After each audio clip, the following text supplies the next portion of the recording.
And we start, for me, on my left-hand side with the mixer.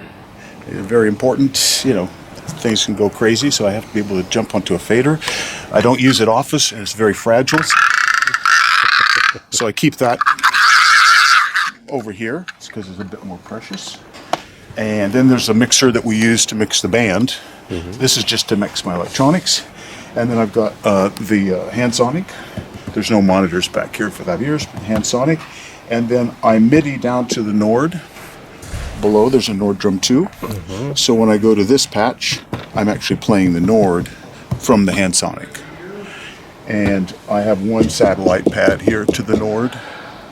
And I have a satellite pad here, kind of where a cowbell might be, that attaches to the hand sonic. Okay, and then there's another cool little percussive thing I got back in the days that Ruford used to use, which again is only used on one or two pieces if we play them. These hi-hats I've been using, I've never seen them. I found them and I kind of like them. They're called Light Dark Hat from the Mark 1. I don't even know what series that is. They sound a little bit tinny. If you checked out Jeremy, he uses two hi-hats, and one of his sounds really tinny. But I like these for this band. Yeah, that's something drummers usually tend to avoid, right? This kind of effect with hi-hats, right? I change all the time. Actually, to be totally honest, the ones I use at home the most, Terry Bozzio gave me a pair of his Sabians when we played together. Beautiful, beautiful. But then sometimes the music, I have like those 15-inch giant beats or the 16 or 18-inch so some songs you just need something different. And I went through quite a few actually with this band, like Sound Edge 2000s and things. It's a different vibe, man, when there's another drummer in the band. Exactly. Everything gets critiqued in a different way, you know. And then by your buddies, you know. And I want to play sounds that the other guys in the bands want to hear. So if they tell me your snare sounds like shit, then I don't want to hit that drum with these guys, you know. Then that last session they loved it, great. You know, but and the other thing is that you don't want to play exactly the stuff that they can play, I mean, sonically, because what's the point, right? The streak hits, so let's do it differently. Yeah, we're trying a little bit like that, plus just it's our natural personalities. I've tried different cymbals here, but Paiste gave me a prototype. They brought this in New York. I don't know if it's available online or in the stores. This might have been one of the first ones. It's really unusual. See, they call it a splash, don't they? But it's really heavy. Yeah. It's almost like a bell. It's one of the easiest cymbals on the stage for me to hear. Exactly. And then, because the drums are in front, we have a little bit of a problem with the drums. Sometimes are too loud for the people that sit in the very front. And I hear a lot of that is the cymbals. A lot of cymbals being exchanged, and we're just, maybe 10, 15 feet from some people. So I've gone to smaller cymbals just on this particular tour. So this is a 16 Fast Crash, and I've got an 8 on top of it. 8-inch signatures. I like the signatures, they're my favorites. And if we keep going across with cymbals, then that's a Modern Essential, the ones that Vinnie helped with. That's a great cymbal. That's really good for me. And then I had a 20, but I think I've gone down to a 19 now. It's a 19 full signature, and that's maybe a 10. That's a 10 splash.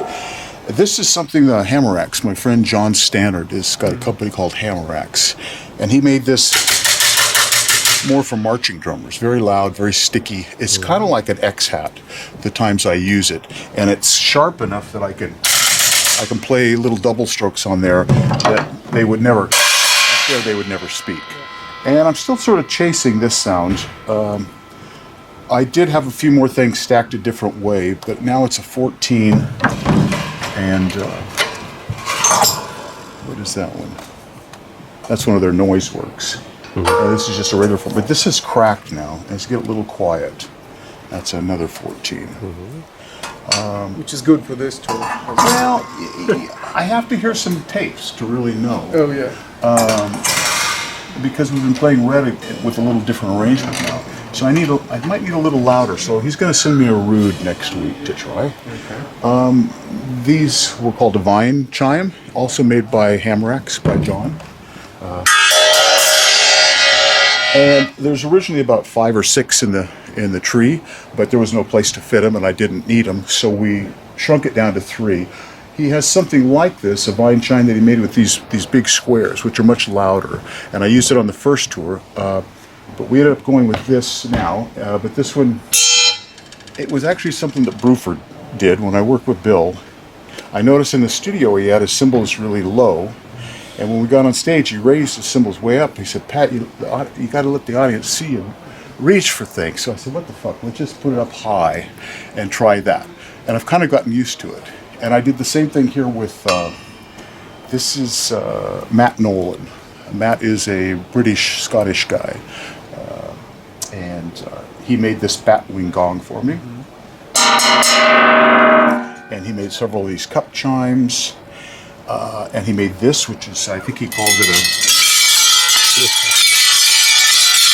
much louder than a normal wind chime. LP tambourine. Paiste just sent the gong. It happened a few times at the last rehearsal. Robert said, do you have a gong? I go, well, I've got samples. And I used some samples, but I said, well, fuck, let's call Paiste. And they sent me a loaner. So we just built a little stand for it. I've been doing most of the woodblock stuff. Jeremy does some, and he's got blocks in his kit, real blocks now. I've been doing it mostly electronically, but I looked around in my closet and found these to try this year to maybe be more visual with Jeremy, that we're playing an acoustic. You know, people don't always know where a sound is coming from electronically. You don't know if I'm playing a background vocal or what's going on over here. So that's what that's about. And this is an interesting piece that Keplinger made for me, the guy up in Seattle.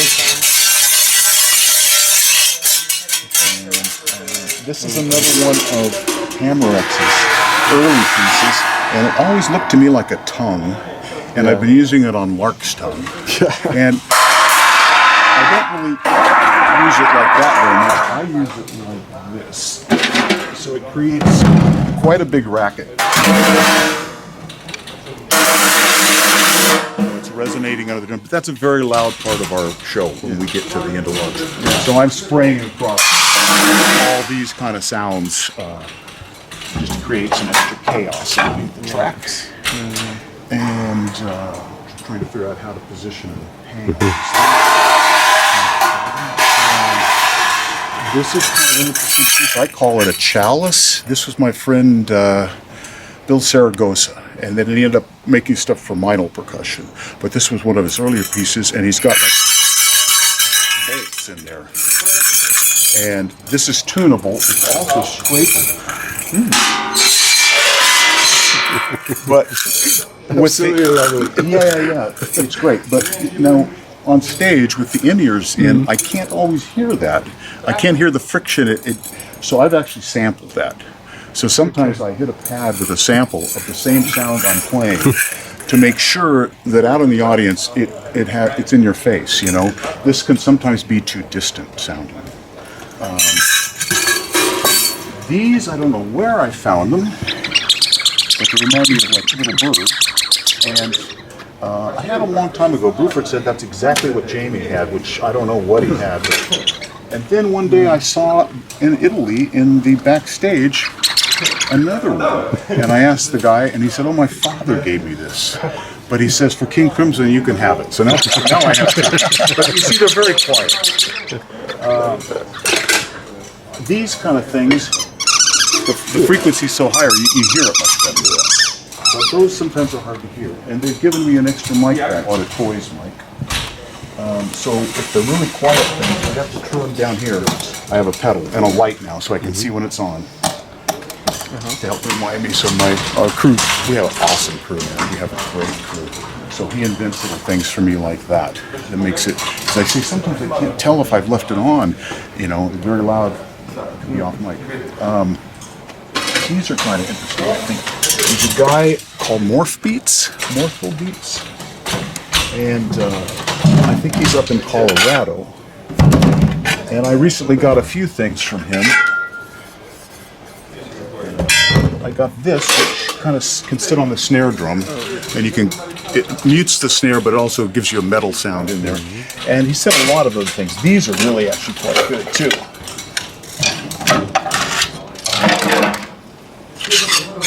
I think he's kind of a Harley Davidson guy, and he's got a welding thing, and he plays drums. So these are a bit quieter, and they rattle depending on what you. These things are beautiful. I've been finding lots of places that they could fit the music. They have a frequency that, gets away from where the other guys are. Yeah.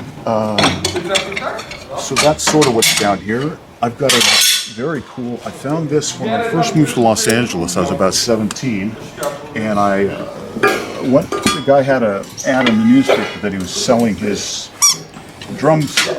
And I went over there. The guy was 95 years old, very old. And he'd gone blind, and his wife was still taking him to do shows. But I bought several things from this guy, and this is one of them. It's a racket.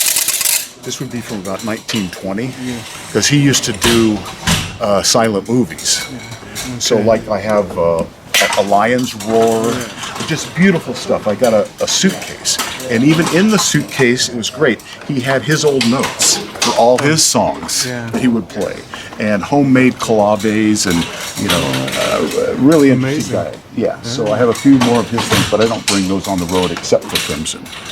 Yeah. Beautiful. Okay. That's beautiful. Loop once more time with the drum shit. With drums. Yeah. Okay, so I've been using the Tama pedals. I'm trying to imitate Gavin, who has the best feet of anybody around. But we know, I've seen Cobham play in cowboy boots. I've seen Danny Carey play barefoot. It really, the shoe, the pedal, it comes down to the brain, doesn't it? Really, the connection of the brain to it. But I'm trying the Tama pedals now. I have a expression pedal down there beside the hi-hat that helps with some of the modulation stuff on the Sonic, and sometimes we use a click, and I'll do a stop-start down there if I get in a jam. And then this is a new kit I got maybe 2 years ago. It's a mahogany cherry, which I think Garrison told me they've only made 2 at that point. They'd made one for Don Henley, and they said, would you like us to? So I'll let him choose, and yeah. So it's a 10, 12, and then I went to a 15. Gavin's been using a 15, and I thought, why not? Since they're making me drums, I'll try a 15 and an 18. And I use the slightly heavier Evans heads now. I forget what they call it, EC maybe? I don't believe in that. EC2. Yeah, what else? Foot is a 22. Some of the stands, there's like a Gibraltar stand under there. And the snare comes with the kit, right? Snare came with the kit. I go back and forth between this, and I've been using one of Gavin's, what do you call it, Proton? Is that what this drum is called? His custom drum? Yeah. He had a 14 as well, so I tried his 14, with the short, small snare wires. It's really quite good, actually, for this music. This is a thicker, heavier sound than that, but the other one sits in our music, I think, better. Did we get everything? Yeah, I suppose we did. Well, there's the pads, but... Pads? Well, this one, that one, like I mentioned, is tied down to the D drum. This one is a satellite pad to this, so if I can't get my hand over there, I have a way to put a sound here. And the V symbol up there is tied to the sampler. Yeah. So the sampler, sometimes I'm carrying, well, with Stickman, when I play with Tony or some other bands, I have a lot of guitar parts or bass parts. In this band, there's a few times I have background vocals, or I was able to get into the tape vault, or more specifically, our friend Alex at DGM got into the tape vault and sent me some of the original recordings from the 70s. So I pulled some samples off of those. So some of my sounds that are in the SPD-SX are Jamie's sounds, or some of my sounds that I've made to imitate that. Or the beginning of Larks with the screaming, I just took that right off the CD years ago. Yeah. Okay. Thanks a lot. Thank you.